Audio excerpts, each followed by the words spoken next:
Hi, my name is Samantha. Thanks for joining me today. Today we're talking about vinyl storage. Let's get into the video. When it comes to vinyl, there's typically 4 different types that you have to work with. We have HTV, which is heat transfer vinyl. This has a clear film on top of it that you have to take off, and then you mirror the image when you go to use it. Then there is permanent adhesive, which you would use on like a water bottle decal or a car decal. And then there is removable, which you could use on windows or anything that you want to take the design off eventually. And then there's transfer paper, which is how you move the permanent and the removable pieces off. So let me show you how I store each of these. All right, here is my vinyl drawer. So in this drawer, I like to keep my contact paper that has been cut up, and I just put it in this folder here because I like to reuse it as many times as I can until it's not sticky anymore. This needs to go in that bag. And then in this bag here, I have a stencil film that's been cut up. So I have a big roll of stencil. And I just go ahead and when I use a part of it and the other part is not been used yet, I just put it in here to keep it all together.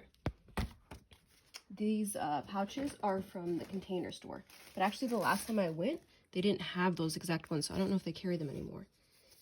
This is just leftover contact paper from when I put together my bookcases that have my fabric on it. These are long pieces of vinyl that are mirrored. I just lay those right on top. And then the Cricut vinyl comes in rolls, so I just have them stacked in here. For the vinyl that I have that I ordered off Amazon in 12 by 12 sheets rather than rolls, I have them stored in this scrapbook album. I would highly recommend buying vinyl off Amazon in a multi-pack that are sheets rather than the Cricut vinyls. They're much easier to store, and then you have a huge variety of colors right away. So as you can see here, I have this labeled permanent. So my album here has 10 pages, so that means 20 slots. And I just went ahead and sorted them. Like these are grays and silvers, black, white. These are metallics, more metallic, red, pink, orange, browns, golds, brown, blue, green, purple, and you can see I have the smaller pieces of scraps right in here. And then here it says removable, so these are my removable sheets that I have. There's a bunch of different colors stacked here, and here. So here I have like my cool tones, warm tones, and then gray tones right here. And I used to keep these stored in the bag that they came in. They came in this big 12 by 12 Ziploc bag, which was great, but eventually the bottom was kind of curving, so doing it like this has been much better, and if I want to take it anywhere or shift through it, it's a lot easier to see. Let me show you how I store my HTV. So my HTV, I do have stored in the bag it came in, which works great for me, and you can see I have a ton of the little pieces.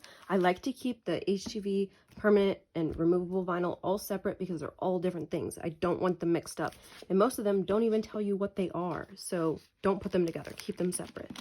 And these guys here, I just have them all stacked in this bag. Again, I would highly recommend buying a multi-pack off Amazon. These colors right here, I bought when I first got my Cricut, so maybe 2 years ago, and I've just used them here and there for different projects. The only colors I've repurchased are blacks and whites, and that was a couple months ago. Oh, I'm sorry, I misspoke. I did buy rose gold for a specific project that I worked on for my mom. But other than that, the multi-pack has lasted me really nice. So I would highly suggest for heat transfer vinyl, permanent and removable vinyl, all of them, just buy a multi-pack, 12 by 12 sheets off Amazon, and they're the easiest to store, easiest to work with. The rolled ones are curved, so when you go to put them on your mat, they don't really stick down all the way. It's very frustrating. So these I just keep in my bag with my EasyPress. So I have this amazing bag here. I have the same brand bag. It's, never even took the label off. Luxja. I will link it down below. This is the same bag that I have for my sewing machine and my Cricuts. I love this brand. I love how they all match. They're beautiful. They're great quality. So I just keep my EasyPress right here. And then all my heat transfer vinyl, I just shove it in there. And I've never had an issue with it being like kind of bent on the sides. And now all of it's together. I know where my heat press is, I know where my vinyl is, and I know it's not getting mixed up into my other vinyls. So I love this solution. And this bag and my scrapbook album are both kept on my Calyx unit. Thanks for watching. I hope I inspired you to organize your vinyl storage today. Have a great day. Goodbye.